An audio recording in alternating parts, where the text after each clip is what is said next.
Hello there. Welcome to another slow, gentle voyage into the ancient world. A quiet tale meant to guide you softly into sleep. Tonight, we drift far back in time, long before cities rose, before temples were carved from marble, and before poets set ink to papyrus. Tonight, we wander into the calm, dreamlike world of early Greek mythology, into the story of Zeus, of the Titans, and of the gods who shaped the rhythm of the universe. Take a deep breath, settle comfortably, and let the soft pace of this tale carry you.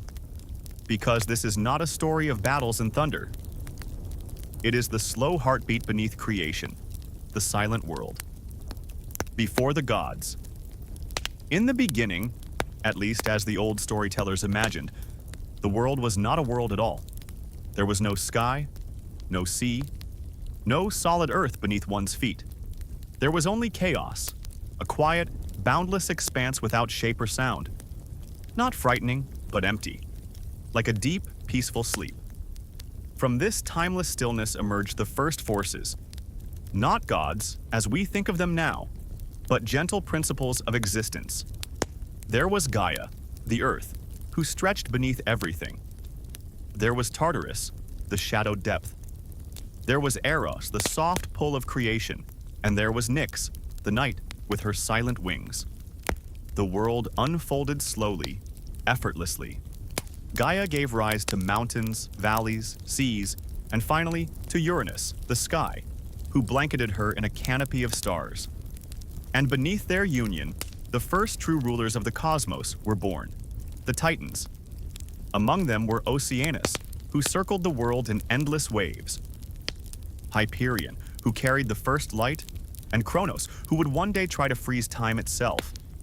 But even then, in the calm before destiny, something deeper moved beneath the surface. A soft tension, a whisper of the world that was yet to come. The rise of Kronos. Kronos, the titan of time, was powerful, watchful, thoughtful, but burdened by fear. For Gaia, the earth herself, had whispered a prophecy that one of his children would one day overthrow him, just as he had overthrown the Sky Father before him.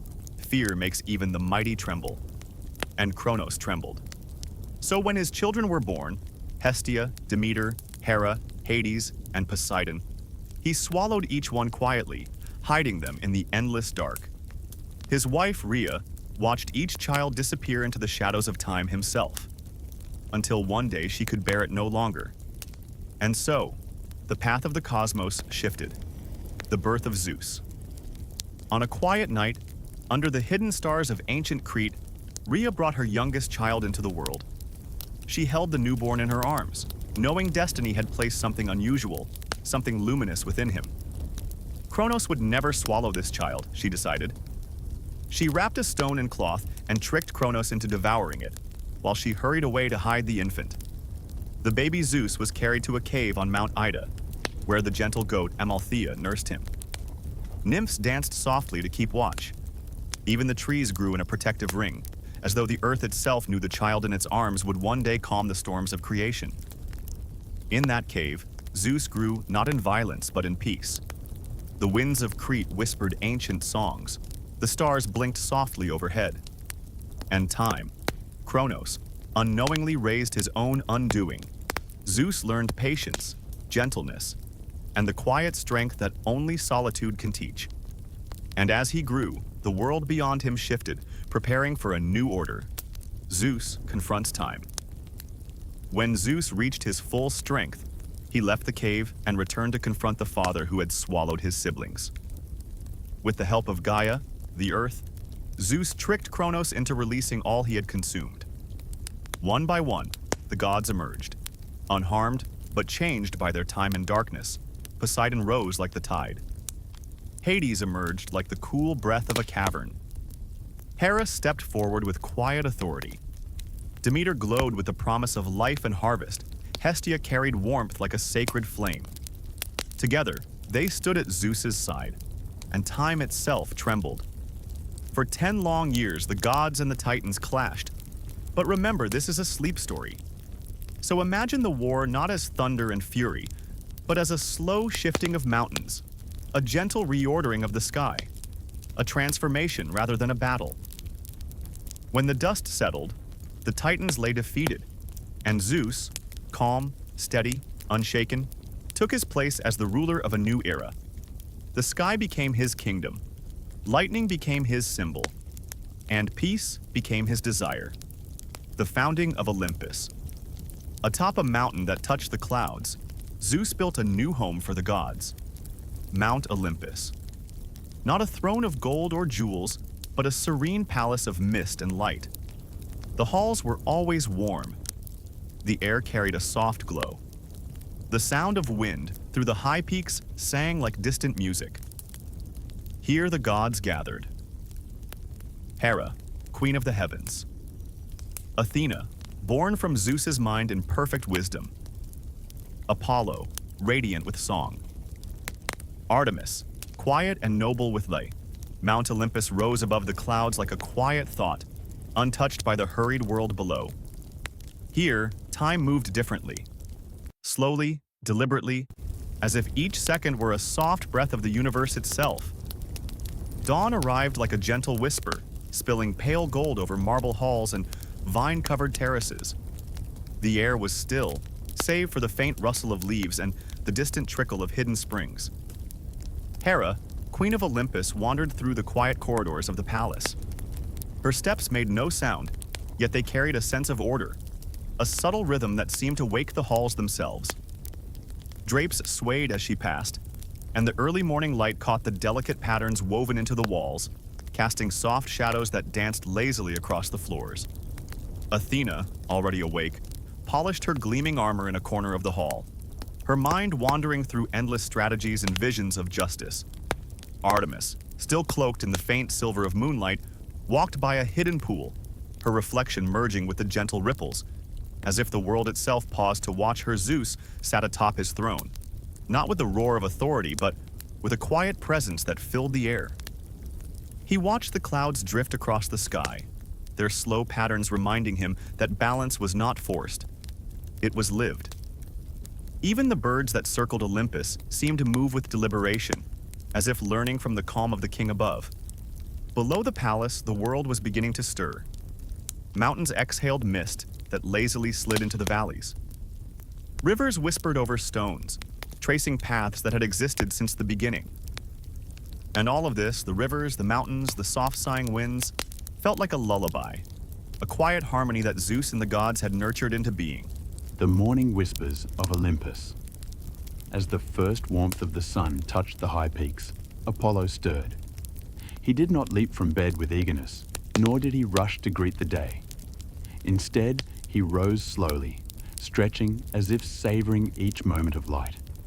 His golden hair caught the soft sunbeams, scattering tiny sparks of radiance across the halls. In his hands, he carried a lyre, and as he plucked its strings, the notes drifted like soft petals on a gentle breeze, filling the palace with quiet music. The other gods began to emerge in their own time, each moving with the tranquility of one who had learned patience. Poseidon appeared near the edge of a crystal lake that had formed at the foot of Olympus. He traced his fingers through the water, sending tiny ripples spiraling outward, not to stir the waters violently, but to awaken them gradually, like the world itself waking from a long, soft sleep. Hestia lingered in the hearth of the palace, coaxing the flames into a gentle glow. They did not roar or leap.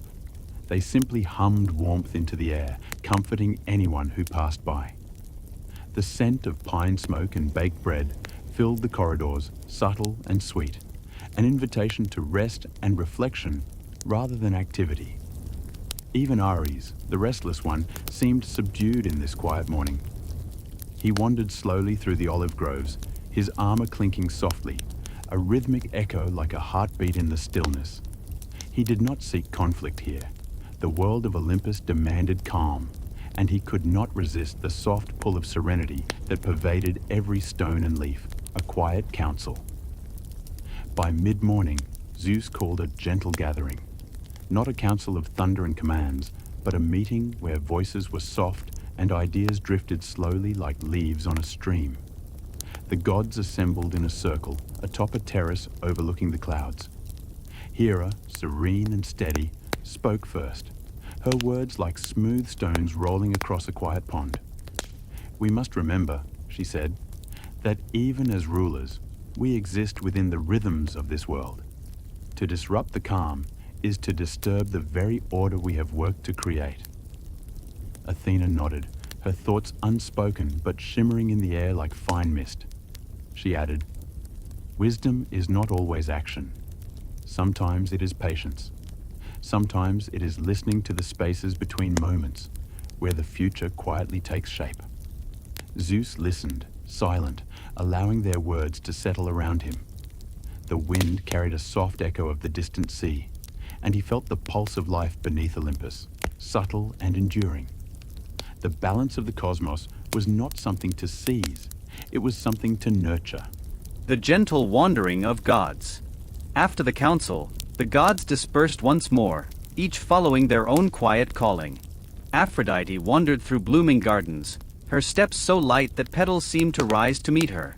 Wherever she passed, flowers leaned toward her warmth, as if the world itself recognized the tenderness she carried. Dionysus moved differently. Not in revelry, but in exploration. He meandered through olive groves and hidden glades, listening to the laughter of birds and the whispers of leaves. He carried a small cup of nectar, tasting its sweetness as he walked, letting each sip remind him of the gentle joys scattered throughout existence. Hephaestus, the quiet craftsman, worked in his workshop high on Olympus slopes.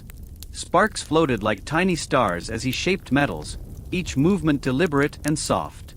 He did not hurry, for he knew that a tool forged with patience carried more care into the hands of those who would use it.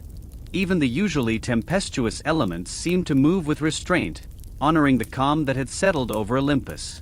Rain fell as a whisper, wind caressed without rush, and the sunlight lingered gently, neither blinding nor harsh. The afternoon calm. As the sun climbed higher, Olympus did not grow loud or frantic. Instead, the light poured over the terraces and gardens like warm honey, casting everything in soft, golden hues. The gods moved like shadows, their presence gentle and deliberate. Hermes, the messenger, wandered along the mountain paths, not to deliver urgent messages, but simply to feel the pulse of the world below. Each step he took made the stones hum faintly, a quiet acknowledgement of life in every corner of creation. Sometimes he paused, watching the distant forest sway in unison with the wind, or listening to a brook trickling over smooth rocks. Even the smallest sounds seemed profound in the stillness of Olympus. Athena, in her study lined with scrolls and statues, traced her fingers along ancient scripts. She did not rush to understand them. Rather, she let the words settle into her mind like rain soaking slowly into the soil. Ideas formed not in haste, but in the spaces between thoughts. Occasionally, she glanced out the window at the mountains stretching into the clouds, and a soft smile touched her lips, a recognition of the quiet order of the world. Quiet adventures. Meanwhile, Artemis led a small company of nymphs through a hidden grove, where flowers nodded as if they were listening to the stories whispered by leaves. She taught them how to move silently, to sense the rhythm of the earth beneath their feet. Her voice was low, almost a hum, blending with the natural melody of the forest. Even the animals seemed to understand her presence, stepping aside without fear, letting her pass like a gentle wind. Poseidon walked along a river that curved through the valleys, not to dominate it, but to feel the water's song. He let it swirl around his feet, listening to the murmurs of the depths, to the quiet insistence of the waves that always remembered their course. The river did not roar, it hummed. And in that hum, Poseidon found joy. Evening approaches. As the day softened, the sky began to deepen into hues of lavender and rose. Clouds drifted lazily, like silk sheets hung across the horizon. Apollo lingered in a quiet courtyard, playing his lyre. Each note was not loud or urgent, it was a thread of sunlight woven into sound, stitching the day's events into a gentle tapestry of memory. Even the wind seemed to pause, carrying the music toward the distant corners of Olympus, where it could settle into the hearts of the gods and perhaps even mortal dreams. Hestia moved through the halls, lighting small hearths and incense. She did not hurry, she simply ensured that warmth and scent lingered, a comfort for anyone who might arrive at the palace. The gentle crackle of fire blended with Apollo's music, creating a harmony that seemed older than time itself, as if the world remembered this sound from its very beginning. Zeus, observing from his high terrace, did not speak. He let the day unfold quietly, a silent guardian of balance. He watched the clouds gather, the rivers meander, and the gardens sway. Even the shadows seemed to bow to the calm of his presence. Lightning waited in patience, stored like a promise, never forced. Twilight on Olympus. As the sun began its slow descent, the light softened, turning the clouds above Olympus into shades of rose and amber. The air, still warm from the day, carried a faint perfume of wildflowers and pine. Every leaf, every stone, seemed to breathe in the fading light, as if the mountain itself were preparing for evening rest. Apollo lingered in a quiet courtyard, his lyre resting across his lap. Each note he plucked drifted into the warm air like slow-moving petals, dissolving in the soft haze of dusk. He did not hurry, for music at Olympus was not meant to command attention, it was meant to settle the soul. Even the statues seemed to sway ever so slightly, caught in the rhythm of sound that was at once delicate and eternal. Artemis led her nymphs along narrow paths that wound through shadowed glades.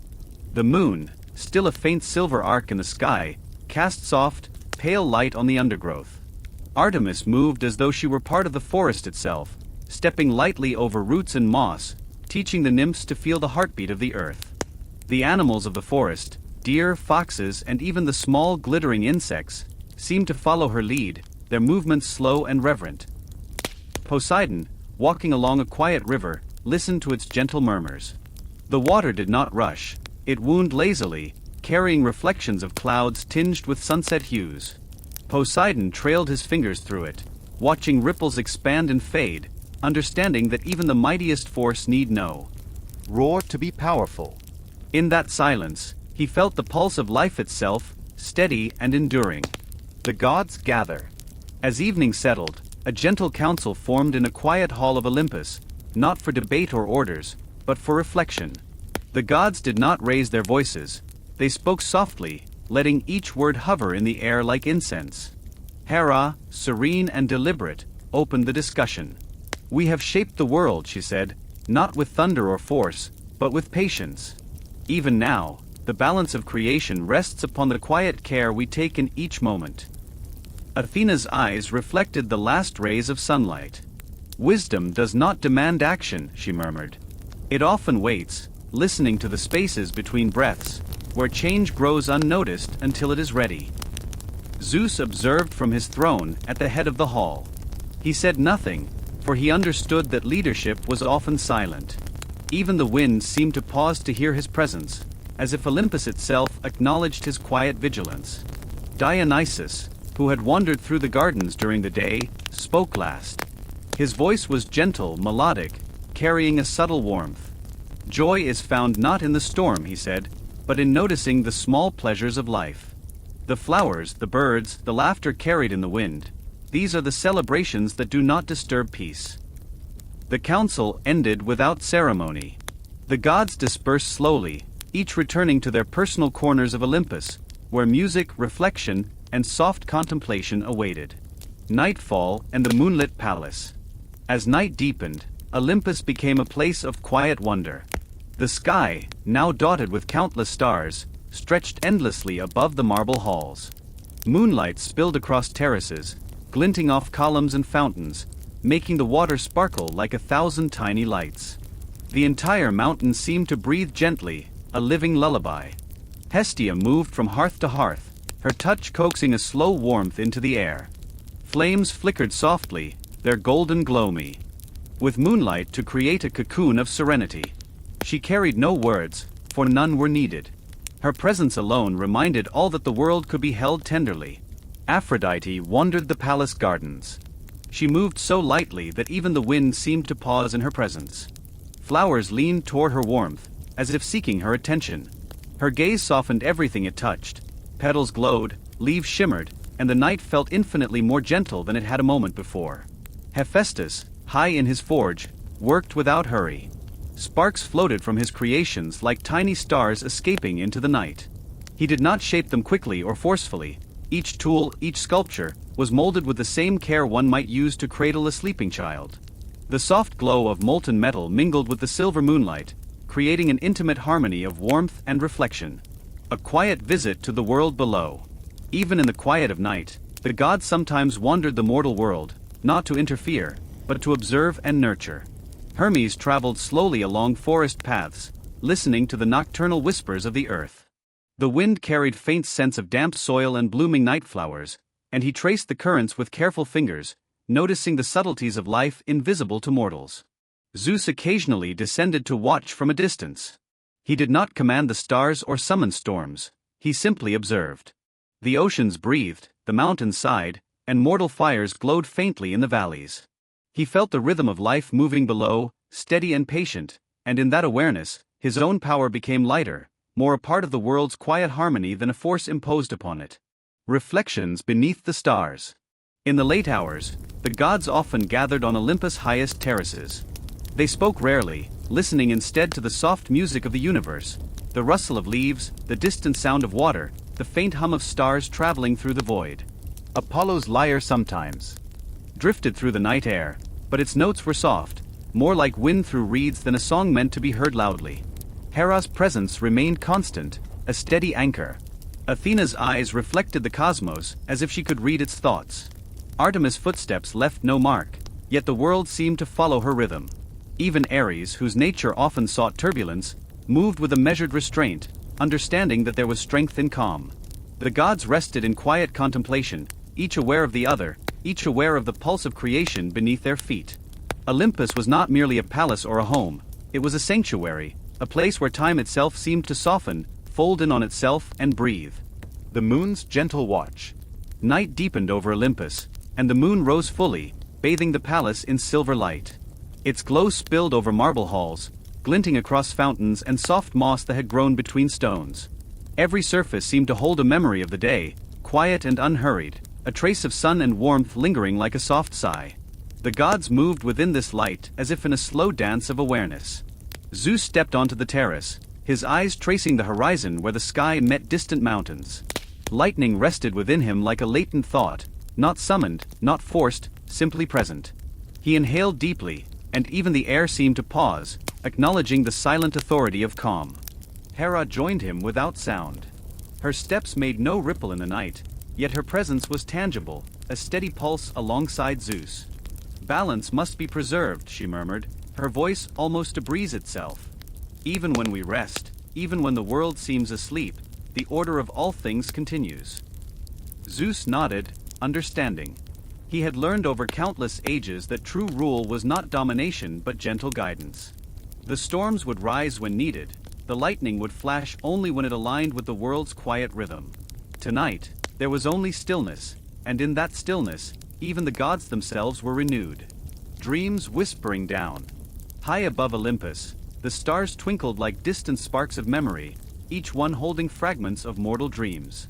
Athena leaned over a balcony, her gaze tracing the faint lights flickering in villages and forests far below. Mortals slept peacefully, unaware of the gods' quiet attention. Yet in the spaces between their breaths, the faintest guidance could be felt, an intuitive courage here, a spark of creativity there, a gentle nudge toward wisdom. Apollo, sitting on a quiet terrace with his lyre across his knees, strummed softly. The music did not carry directly to mortal ears but drifted invisibly through the night, threading itself into the dreams of sleeping humans. A shepherd dreaming of a safe journey, a young poet imagining new words, a lonely child sensing warmth without knowing why, all were touched lightly by the gentle weaving of sound and thought.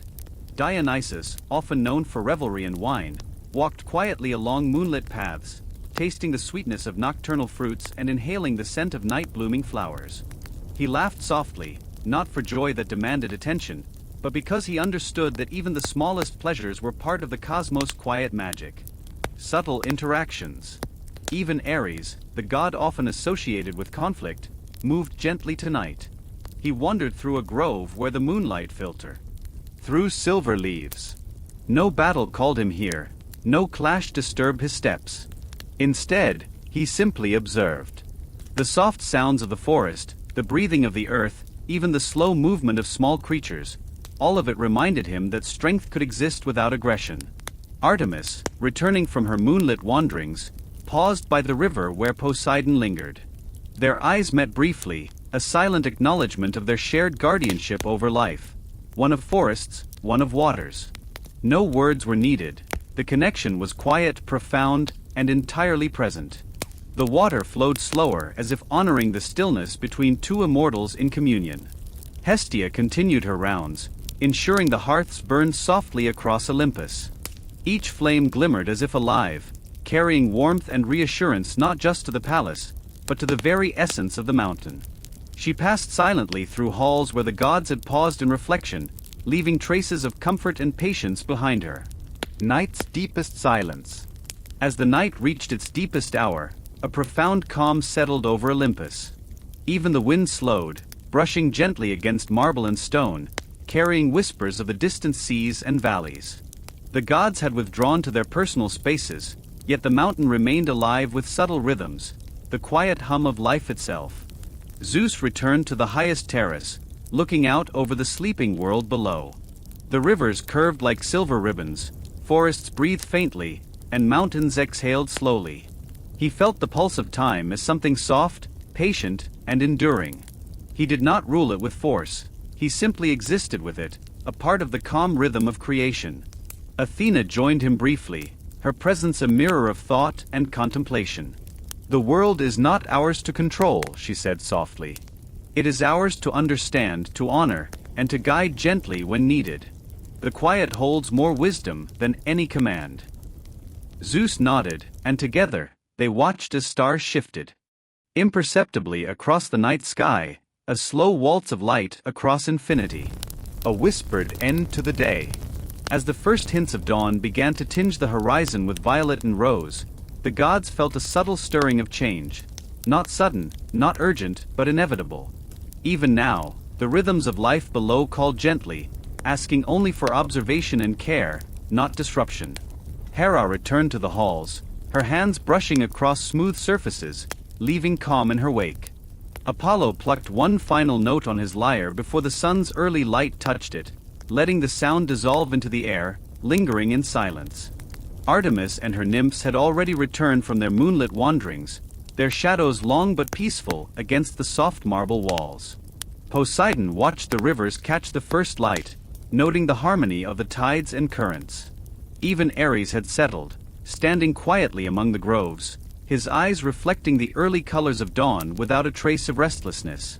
And Zeus, from his high terrace, observed all of Olympus, feeling the slow heartbeat of the world and the steady pulse of immortals who moved with patience, care, and quiet power. In that moment, Olympus was not a palace, not a kingdom, it was a living lullaby, a timeless sanctuary, a soft rhythm of creation that could carry on forever.